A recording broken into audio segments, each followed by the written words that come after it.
اینا پدری حبیب مو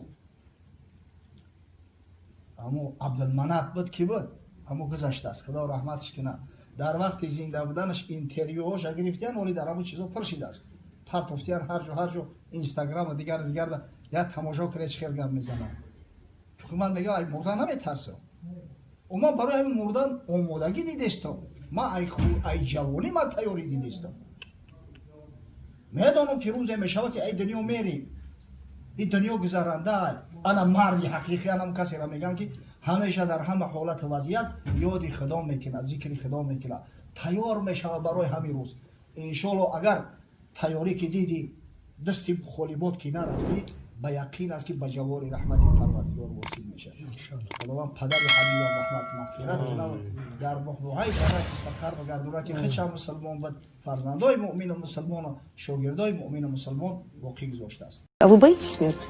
Нет, абсолютно. Я принимаю это как должное. Честно вам скажу, я не боюсь этой смерти.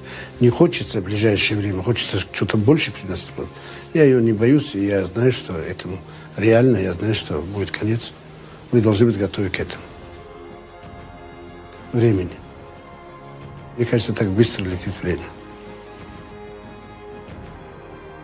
3-й год я начинаю там думать о детских садах, о школах, о дорогах. Не хотел бы впустую тратить, допустим, деньги. Пустую. Я хотел бы, чтобы они пошли на дороги, на мосты. То, что мне и будет приносить пользу и последующим поколениям, и мне после смерти. Времени. Нам неизвестно, сколько человек проживет. Мы должны быть готовы сегодня, завтра, чтобы нас понесли, хоронить. Мы должны быть готовы к этому. И ничего страшного в этом нет. Мы в мир приходим и уходим.